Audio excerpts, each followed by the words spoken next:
आज आपण शतकाची ओळख करून घेणार आहोत। शतक कसा तयार होतो हे सर्व या वस्तूंच्या साहाय्याने पाहणार आहोत। कसं तर ते पाहूयात।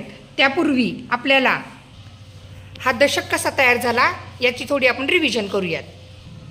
हे पहा, मी इथं 10-10च्या सुट्ट्या काड्या इथं ठेवलेल्या आहेत। आपण मोजूयात। बघा, ह्या सुट्ट्या 10 काड्या आहेत। ह्या सुट्ट्या 10 एकत्र केल्यानंतर 1 2 3 4 5 6 7 8 9 आणि 10 याच्यापूर्वीही मी दशकाचा व्हिडिओ टाकला होता। बघा दशक कसा तयार होतो। सुट्टे 10 आपण एकत्र ठेवतो, एकत्र बांधतो, एकत्र करतो, तेव्हा तयार झाला दशक। आता याच पद्धतीने मी इथं काय केलेले आहेत, 10-10 दशक ठेवलेले आहेत का तर आपण आज शतकाची ओळख करून घेतोय। बघा इथं हे दांडे आहेत। ह्याच्यामध्ये हा दशकाचा एक दांडा आहे। दशकाचा दांडा का आहे हा, कारण ह्याच्यामध्ये 10 सुट्टे मणी जोडलेले आहेत। कसे बघा, दांड 1 2 3 4 5 6 7 8 9 आणि 10 हे सुट्टे 10 ठोकळे याच्यामध्ये एकत्र बांधलेले आहेत, म्हणून हा झाला एक दशकाचा दांडा तयार। असे दशकाचे किती दांडे आहेत आपण पाहूयात। 1 2 3 4 5 6 7 8 9 आणि 10। मग आता व्यवस्थित बघा, हे दशकाचे 10 दांडे एकत्र केल्यानंतर तयार होतो एक शतक। कसा शतक तयार झाला आपण बघूयात। ह्याच्यामध्ये आहेत का शतक। एक शतक म्हणजेच किती, 100। हे पहा, एक शतक तयार झाला। एक शतक म्हणजेच किती, 100। आपण मोजूयात का ह्याच्यात 100 आहेत का। आता 1 2 मोजण्यापेक्षा डायरेक्ट 10 ने मोजूयात। 10 20 30 40 50 60 70 80 90 आणि 100 अशा पद्धतीने जेव्हा 10 दशक आपण एकत्र करतो, एकत्र बांधतो, एकत्र ठेवतो, तेव्हा तयार होतो एक शतक। याच पद्धतीने हे बघा 10-10चे आम्ही इथं गठ्ठे तयार करून ठेवलेले आहेत। हे 10चे किती गठ्ठे आहेत बघूयात। 1 1 2 3 4 5 6 7 8 9 आणि 10।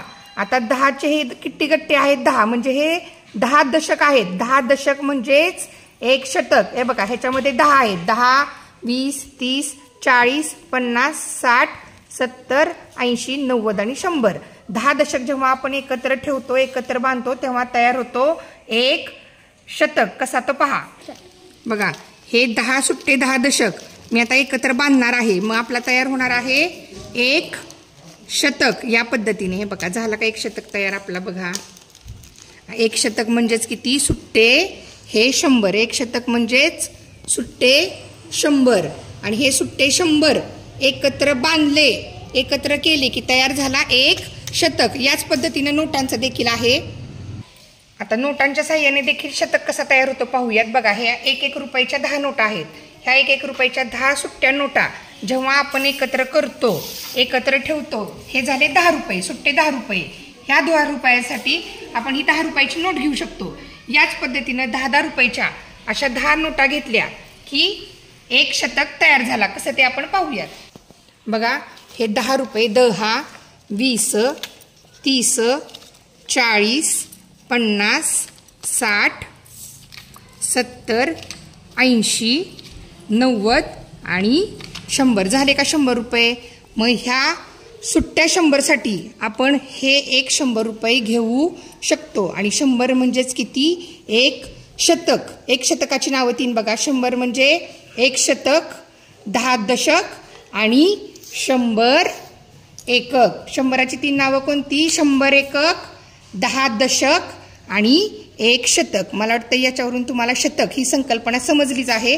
अशा वस्तूंवरून मुलांना तुम्ही शतकाची ओळख करून द्या। भेटूयात पुढील व्हिडिओमध्ये।